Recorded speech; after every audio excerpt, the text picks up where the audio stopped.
Hello, gorgeous fitness people. So today we're going to look at your client's food diary analysis. So during your level 3 personal trainer course, you'll have to go through a food diary analysis for your client for 7 days. So first of all, what have I done? I've calculated my client's BMR using the Harris-Benedict equation. Now, if you're a little bit complicated with your mathematics, just do a cheat.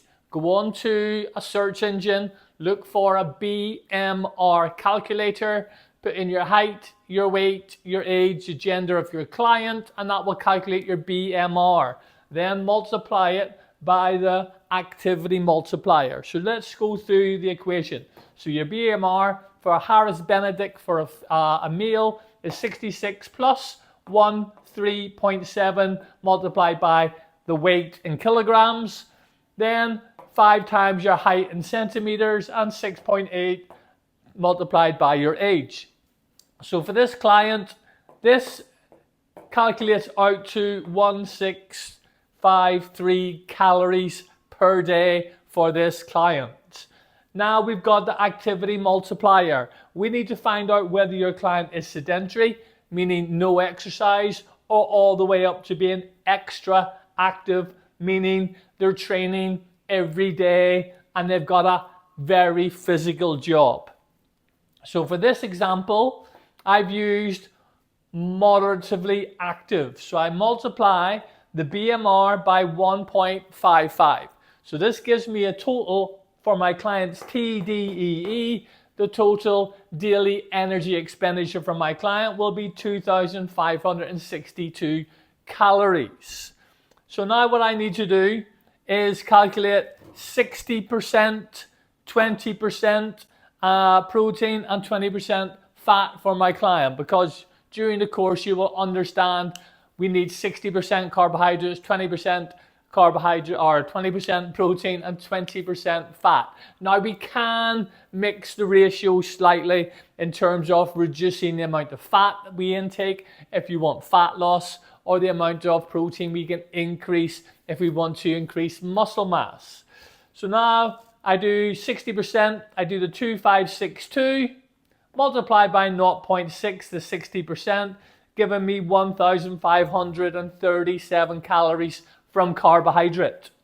Protein is 2562 multiplied by 0.2 is 312 calories from protein, and fat, similar, is 312.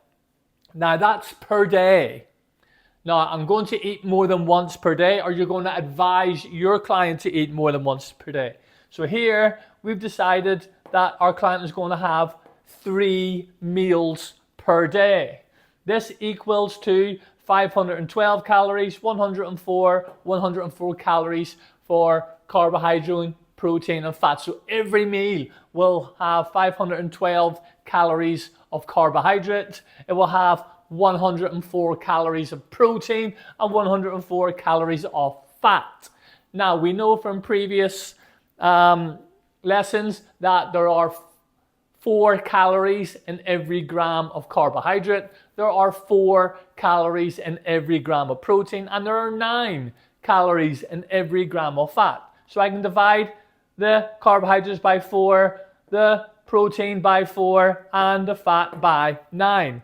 This gives me, for every meal, my client needs 128 grams of carbohydrate, 26 grams of protein, and 12 grams of fat. Now remember, look, 26 grams is not the weight of the actual meat. So if I want 26 grams of protein from a meat source, I need to eat about 110 grams of meat. That would give me 30 grams. Okay, so this is the Harris-Benedict, and this is the 60%, 20%, 20% of our macronutrients in each meal. So now we look at our food diary. So remember, you have to complete this for 7 days. I have just done 1 day as an example to help you. So time, food and drink consumed, hunger level, mood level.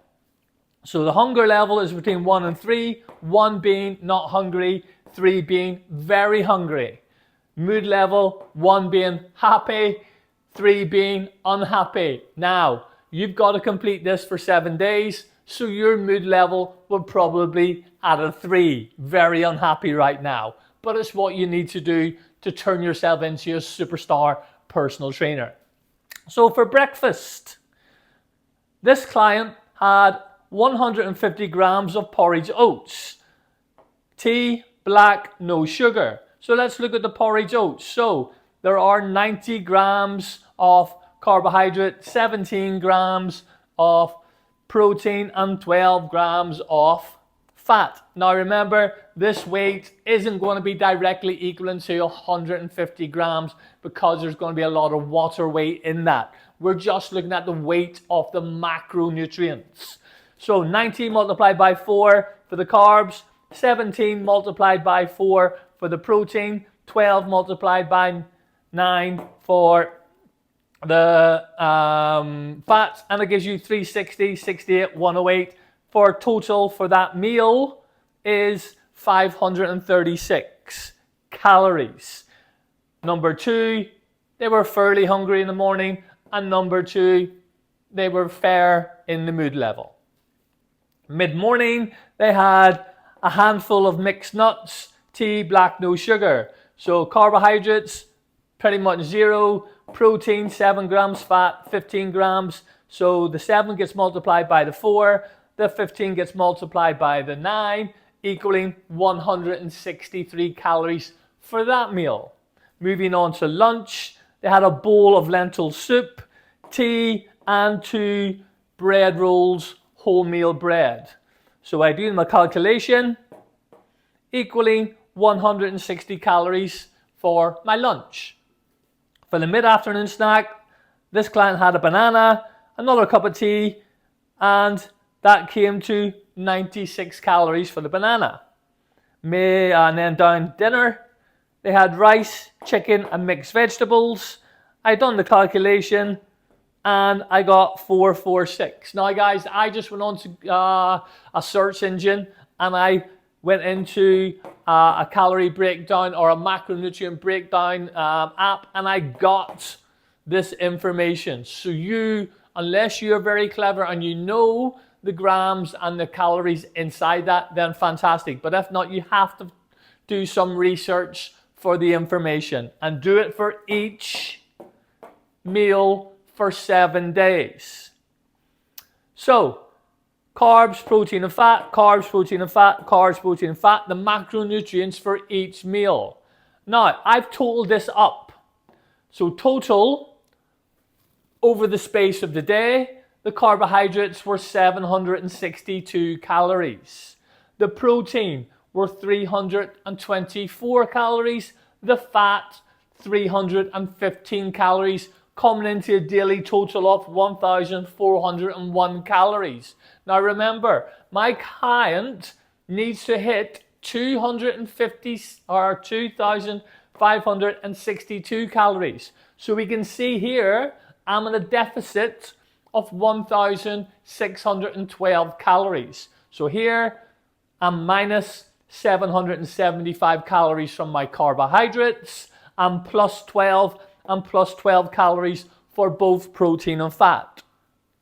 So when it comes on to analyzing this for my client, I can now say, well, I can see from here, you're not eating enough carbohydrates, so you need to increase your carbohydrates slightly. You can keep the protein the same because some of the protein will be used as energy, and we can maybe reduce some fat content from our diet. So in order for you to analyze the totals, we need to find out the information.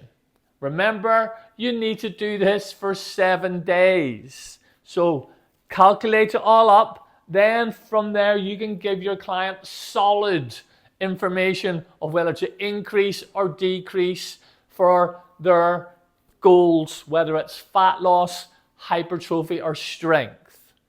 I hope this helps you. If so, like, leave me a comment, and subscribe for more information.